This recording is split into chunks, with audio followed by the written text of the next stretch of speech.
Welcome to the EDIFY podcast, where our guests share practical wisdom on living our faith in public. I'm Mary Fiorito. Thank you for joining us today. Our guest today on the EDIFY podcast is Professor Sherif Girgis, Associate Professor of Law at the University of Notre Dame's Law School and the co-author of the book, What is Marriage? Professor Girgis, welcome. Thank you for being with us today. Thanks for having me. So terrific to have you. I've been so interested in talking to you because you have probably one of the most interesting backgrounds that anyone who can go to law school has, and that is clerking for a Supreme Court justice. So for those who don't understand what that particular job is, can you describe to our audience, what does that mean to be a clerk for a Supreme Court justice? Sure. Basically, it means you help the justice with everything they do. So when the briefs come in from the lawyers, you're the first one to read them. You write a memo summarizing the facts and the law, saying, here's how I think it should come out. You talk to the justice before and after the oral argument with the lawyers present their case. You might do a draft of an opinion if your boss is writing an opinion in that case, and then you go back and forth on the draft. So you help at all stages. It's this really kind of absurd opportunity. I don't know how it helps the justices, but it does help. It's really formative for the clerks. Because traditionally, that position's held by someone either just out of law school or recently out of law school. Yeah, recently out of law school. They've done some other clerkships for lower court judges, and then there they are. Well, the position of law clerk to a Supreme Court justice became so much better known fairly recently when the Dobbs decision was leaked, when the draft of the Dobbs decision was leaked, which of course was authored by Justice Alito, for whom you clerked. I can't imagine what you must have felt like when you heard that news. I mean, I've never been a clerk, but I just thought, the first thing I thought was, that is the most significant betrayal, other than cheating on your spouse. I can't think of any other betrayal that sinks to that depth. Yeah, I'm not a sentimentalist about the court. I worked there for 1 year, feel lucky to do that, but no other attachment to it. But I still felt gut punched when that happened. And I think it's for the reason you mentioned. It's such a betrayal of trust that I'm certain that for everybody I clerked with on either side of the so-called aisle, it's not that we would have all thought the costs outweigh the benefits. It just wouldn't have even been an option on the table for us. It would not have occurred to us to do something like that, because you're in a position of trust. You're given a ton of access to what's going on in the court, and the flip side of that obviously is a lot of responsibility to keep it confidential. What did you, other than feeling gut punched, as you say, what were your other reactions? I just immediately thought about how it would affect the court. Right. Long term, you mean? Yeah, exactly. I mean, the court operates on trust in a bunch of different ways, right? So the justices, I talked to every justice's clerk that was on a case that I was working on. The Sotomayor clerk on the case, the Ginsburg clerk on the case, as much as the Justice Thomas clerk. So again, clerk. for non-lawyers, if there's a particular case that's being heard, the justice would entrust you to go and talk to the other clerks about how they were going to rule? Yeah, so on each case, there's a clerk who's assigned to that case for each justice. So I would talk to the other clerks assigned to a case just to know, hey, have I missed anything in the record or any legal arguments? I'm drawn to this legal argument. Are there holes in it? Help me figure that out. That kind of collaboration requires a lot of trust. Mm-hmm. Whenever a justice sends an opinion out, a first draft of an opinion out, the norm is to send it to all of the justices, not just the ones who are going to vote with you on the case, and wait till you've cleaned that up before sending it out. All of that requires a level of trust that I have no idea. I'm not in the building, but I imagine it's a little bit harder to have now. Right. And that affects the quality of the work. It affects how much ideas have been sharpened by interaction with people who disagree with them. If that's true, if that kind of trust wears down, then the work product is going to suffer for it. And there's few other institutions that operate in that kind of way, where you have to have complete trust about something. Yeah, that and needs where it to normally works. Right. I mean, other organs of government are supposed to keep things confidential, but we're always hearing of leaks from the executive branch or what have you. Right. The court, until the last few years, it was very rare to hear a leak. It was one of the few institutions where you wouldn't have known that. That's right. Things would maybe kind of trickle out. Here and there'd be rumors, but I mean, really big deal cases where everybody's dying to know how it's coming out, and it's 9 months between when it's decided and when it's released, and very consistently you wouldn't hear a word about it. Right. I would think the only other case that would have had this much scrutiny would have been Obergefell, and there were rumors. Well, yeah, but there was certainly not a draft opinion leaked. No way. I don't think that's ever happened. Yeah, right. In the whole history of the court, it's one thing to whisper something, but it's another thing altogether to leak an entire opinion, which of course triggered tremendous social unrest and tremendous dangers for the justices themselves. And the person who has been now charged with attempting to kill Justice Kavanaugh had the means to do so, and he came. The motive. He came with the weapons. He came with the tape. He came with the zip ties. Everything. Yeah.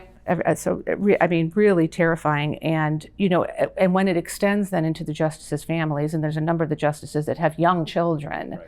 That you and I are both parents, and that's where you think, is this job worth it? And the sacrifice that the justices make for the country in that regard, and that could have happened. And if it had happened, because the justice has to be alive the day the decision. That's right. So if it had happened and there were no other switches of votes, and if we assume that it was 5 at the beginning as reported when the leak happened, then they would have changed that outcome. So the incentive to do that, not for the rank and file pro-choicer, but for crazy people who exist on the fringes on both sides, would have been really intense. And not since slavery have we seen, and segregation, have we seen such high tensions, I think, around a case. Even with Obergefell, I don't think there were. No way, not even close. Yeah, the societal tensions. Well, I'm asking you to speculate here, but what could have been the motivation to leak an entire draft opinion?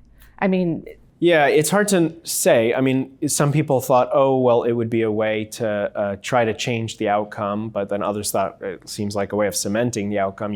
Justice is going to want to look like they switch. But then I can't imagine somebody who was happy with the direction of the case thinking, the best thing to do right now is drop a bomb in the middle of the whole thing. Right. So my guess is that it wasn't a rational calculation. It was a kind of expression of outrage, and it was really an attempt to show the court in a state of undress, basically.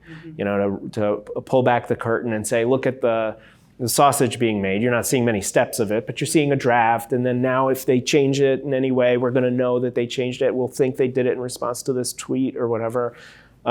So it was an attempt to embarrass the court and to undermine it and to make it look illegitimate. So where were you when Dobbs came down? What was your first? Obviously the leak took away a lot of the joy I think we might have felt. But where were you?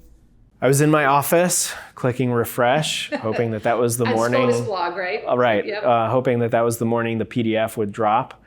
It was surreal. It was really bizarre. I'm 36. My whole life, Roe has been the law of the land. It was the law of the land for 15 years before that, almost.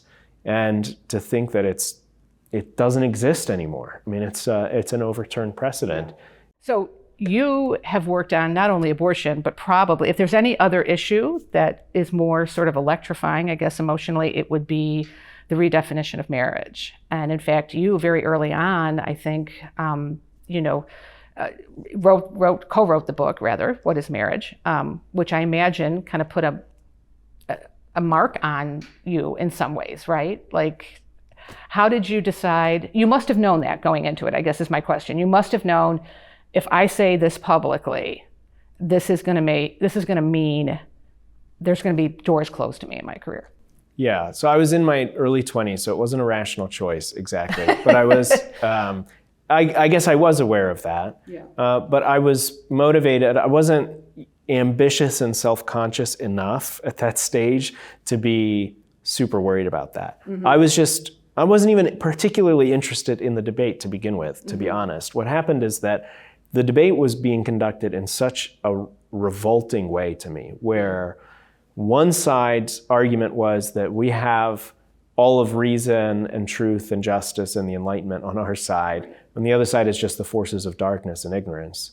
And I thought, no, actually, this is a much harder issue than the first side is letting on. There are deep tensions and contradictions in that side's view. And I also didn't want to be represented, if I have the more conservative view on this, I didn't want to be represented by the most shrill, voices on that side of the debate either, including some who say and think things I deeply disagree with and think are harmful. So I just thought, the other thing that kept happening is that my friends kept asking me, how could you possibly believe this view? And I would keep explaining myself and writing emails and going out for drinks to explain. And I thought it would be really nice to have like one essay that I could send people. And you could just hand it to them. I could hand it to them. I could say, I'm happy to talk about this, but this is where we start. And that's actually how what became the book started. I was writing a document for exactly that purpose. It became... I kind of didn't do anything with it for a while, then worked with Professor George and Ryan Anderson on it. It became an article, and then that article, after a lot of interactions, became a book. And I remember when someone, gave me that for the first time and reading it and thinking, this is what I've been looking for to help articulate, right?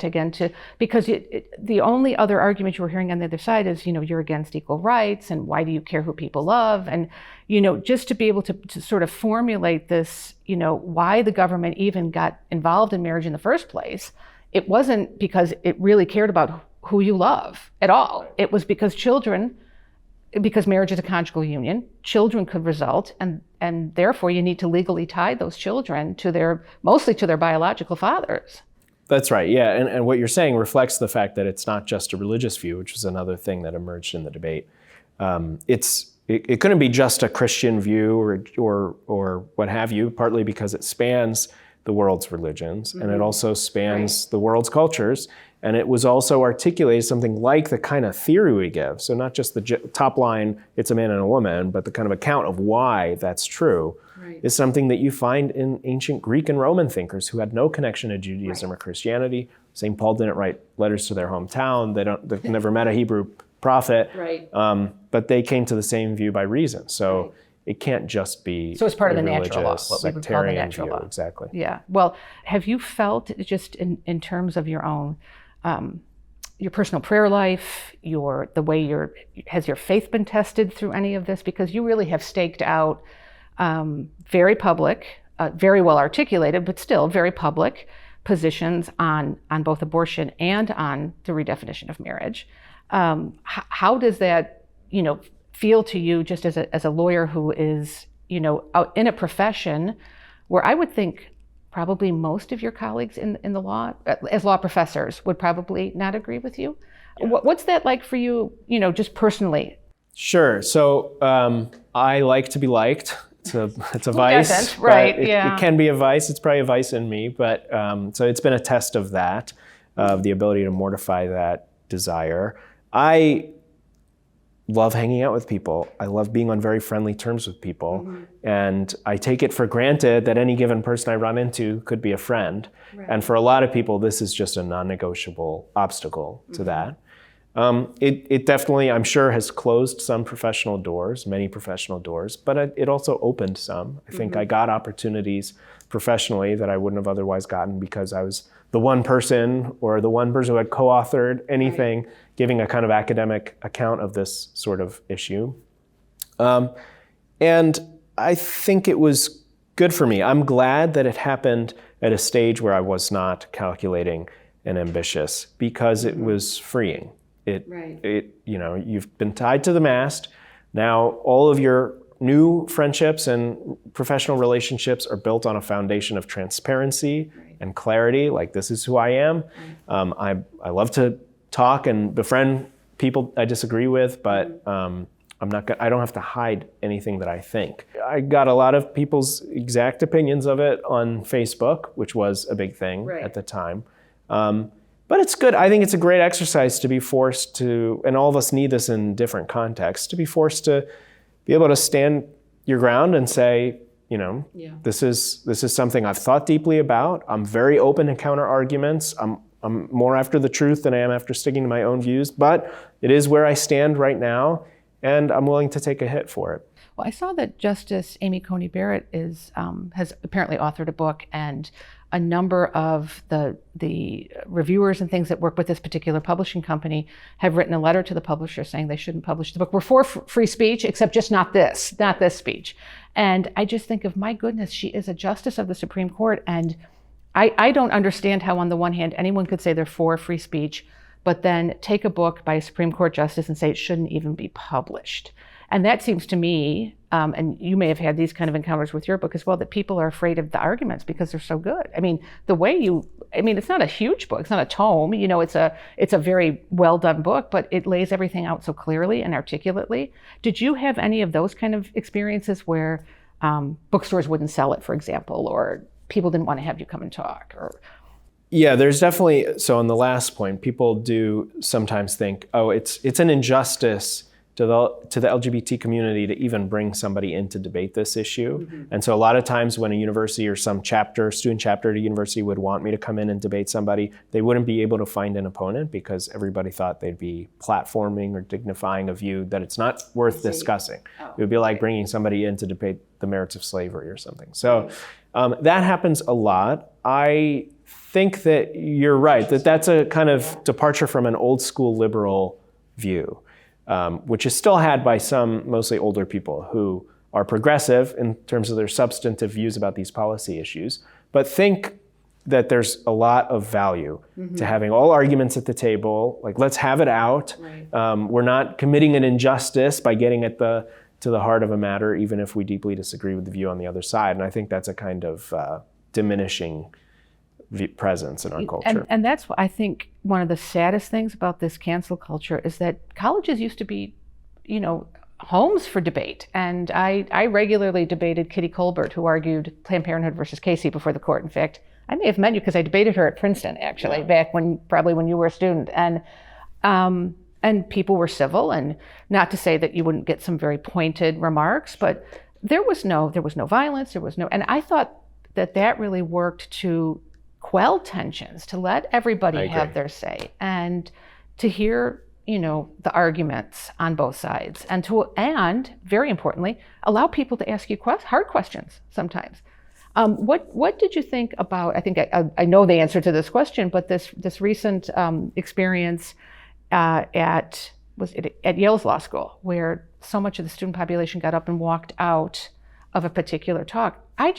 I was so discouraged by that because I thought, if you are supposed to be lawyers, I remember the first thing they told us, you've got to argue your opponent's side for this particular, that's how we were trained. And now we're not even going to listen to what the opponent has to say. Yeah, the dean of my law school says that if you're afraid of arguments you dislike, that's like a doctor, and you're a lawyer, that's like a doctor being afraid of blood or something. Like this is what you work with. And that's how our adversarial justice system works. Right. I think that's really. You're a graduate of Yale as well. I am a graduate of Yale Law School. Yeah. So for better or worse, it's there's a lot of good at Yale, but I think that is a serious problem with the culture there, and it's not just at Yale. That's a very discouraging thing to see come out of the elite law schools, and whether it's that or the white coat ceremony at the University of Michigan, because the medical professor and doctor who was speaking is known for being pro-life. A number of students got up and walked out of the white coat ceremony. I thought, what if someone, you find offensive is brought into an emergency room and you're there, you're not going to treat them? I mean, it made me think of when President Reagan was shot, and allegedly, when he was just before he was going into surgery, he looked up at the doctor and said, "I hope you're all Republicans." And the doctor replied to him, "Mr. President, today we're all Republicans." Yeah. And I mean, you had those beautiful moments, these unifying moments that we used to have are so few and far between now. I find that just as a Catholic, I find that so distressing.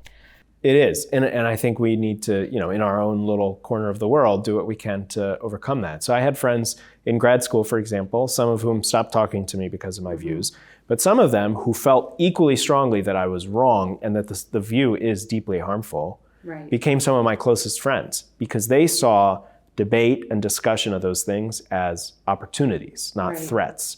They thought that we can both get something we both want, which is a deeper understanding of this area, hopefully progress towards truth and knowledge, if we debate, even if we disagree on the substance at the beginning, and for that matter at the end.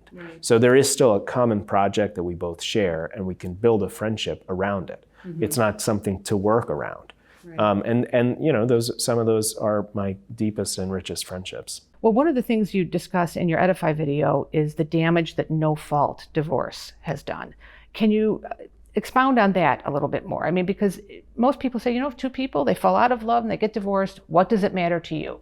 Yeah, so the main reason that every law, every society that we're aware of in history has regulated marriage is to try to encourage people to stay together when they're in the kind of relationship that might make kids, because of the enormous damage for kids who had no say in the matter, and also for society when kids aren't reared by their mother and father. Right. Yeah. So to say that we shouldn't try to no-fault divorce is basically a way of saying we are no longer trying to put any pressure on you to stay together. You don't even have to give a justification for splitting up. That's effectively what it means. In practice, that's certainly how it's carried out. It's a lot easier to get out of a marriage contract than it is to get out of any other contract. So I think that's really bad because of all the things that we were trying to avoid by regulating marriage in the first place. Right? I mean, and the broken hearts, the broken homes, this isn't a point that's callous to the difficulties of marriage, by the way. There are lots of studies that suggest that couples who have serious difficulties but decide to stay together 5 years later, in the majority of cases, are very happy. So it could be even for the couple's own good. In fact, when I invite people to my wedding, part of what I'm doing is inviting them to put pressure on me to stay together. The reason they're watching me exchange vows with my wife, and why it's not just something we're doing solo, is so that the idea is the community has an interest in this, it's invested in this, and we, as well as the community, have an interest in the community encouraging us to stay together. We do that partly through culture and partly through law, and no-fault divorce is a direct repudiation of that. Right, it is. And of course, as Catholics, we look at it as in a sacramental way. In the diocese where I live, we always have a golden wedding anniversary mass every year for people who've been married 50 years. And, the media like to show up at that, and they always ask, what's your advice for it? And I just remember one man saying, we had some rough years. And he didn't say we had some rough days, we had some rough moments. We had some rough years. There were years we didn't speak to each other, except on, and you just think, but you get out on the other side of that, and they've been together 50 years. And, when you think about it in contractual language, of course, not just sacramental language, but contractual language, this is the person you're signing up to do this with. That's the point of a commitment. I mean, if this other person was going to always spontaneously be the person you most want to be with, you don't need a commitment, because you're just going to spontaneously be with them anyway. The whole point of a commitment is to kick in when you would otherwise want to do something else, when you would want to leave. And so the difficulties are not, they're part of the package deal. And if we think commitments are valuable, we think sticking it out through difficulties is valuable, because otherwise there's no reason. Well, as we wrap up here, we're seeing fewer and fewer young people in their 20s and 30s marrying now.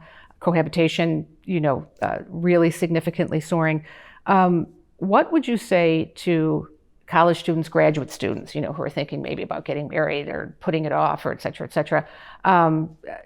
What would you say to them? What advice would you give them about what marriage means, not just to them personally, but also to society? Yeah, well, as I was saying earlier, I think all of society has an interest in healthy marriages, because you are, God willing, in the ideal case, you are doing something that society absolutely needs and that no one but you can do, which is to care for this completely vulnerable, innocent, precious, and totally helpless new human life, which without your help will do much worse and will be less capable of contributing to others and will require more help from others. And the flip side of that is that you're doing a real contribution to the whole community by being really good parents to these particular individuals. Because we know that the benefits for children who grow up in intact homes, sociologically and emotionally, and even in terms of how much income they go on to make, that sort of thing, they're all, they score in every metric, they score higher. Yeah, and my tip on delaying marriage would be, I think a lot of people, sociologists talk about a capstone conception of marriage, where it's the thing you do when you've already fully formed yourself as an individual. You've gotten your graduate degree, you've gotten the job you want to keep for life, and so on.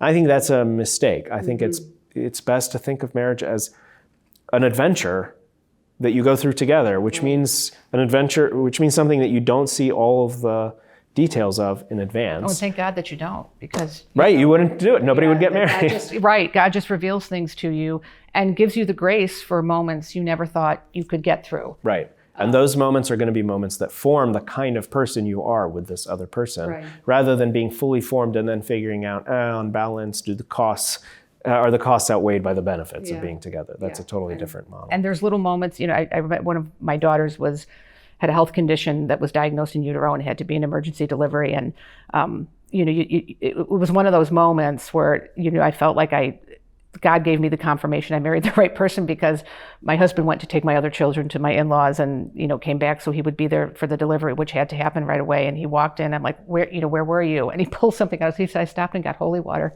in case I have to baptize the baby. And you just think, those are the kind of moments when I thought, I married the right man. I married a man who understands my heart and what would have been important to me, So, well, Professor Girgis, thank you so much for everything you do, not just for the church and for your students, but for society, because you are making such tremendous contributions, and you're only 36 years old and you've got a long way to go. So I can't wait to see what you have coming down the road.